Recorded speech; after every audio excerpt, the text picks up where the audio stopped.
صباح الفل. الحقيقة في ناس كتير قوي الأيام دي بتدخل تسألني في الإنبوكس من أنتي، وأنا لما فكرت لقيت الناس طبعا من حقها تعرف هما بيسمعوا مين وبتكلم على أساس إيه. أنا قررت إني أعمل الفيديو ده وأحطه على صفحتي عشان أي حد حابب يسأل ما اقعدش أرد على ناس كل واحد لوحده. أنا منال علي، متخرجة من آداب إنجليزي، زوجة وأم وجدة.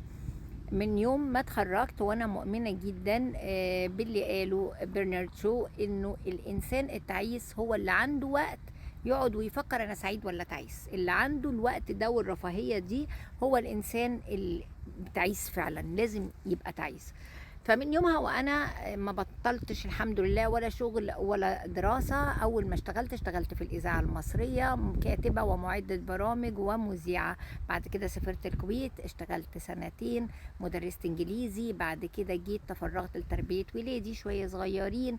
بعد كده فتحت مشاريع على اساس قال ايه اشتغل من البيت. الحقيقة الموضوع كان اكبر من طاقتي جدا. قفلت المشاريع بتاعتي بعد ما غيرت مشروع ورا مشروع، قفلت كل المشاريع ورجعت تاني. ولادي كانوا كبروا شوية فاشتغلت موظفة في شركة كبيرة الحمد لله. بحب شركتي، بحب مديريني، بحب عملائي جدا جدا. بشتغل حاجة ليها علاقة بعلاقات العملاء، فبحب شغلي جدا، لذيذ يعني.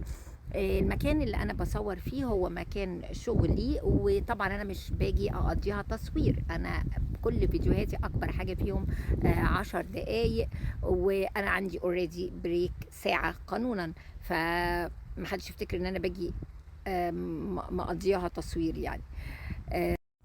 والحقيقة ان انا لما بتكلم مع الناس كانوا يعني بيقولوا لي ان انا رأيي بيساعدهم وبيكونوا مبسوطين.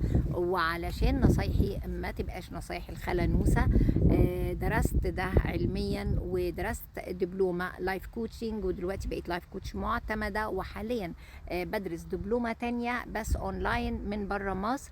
وكمان بدرس ديجيتال ماركتنج عشان بحب قوي الحاجات اللي فيها انترنت وكده. والحاجات دي طبعا كانت فايتاني وانا صغيره، يعني فاتتني ما كانتش موجوده يعني.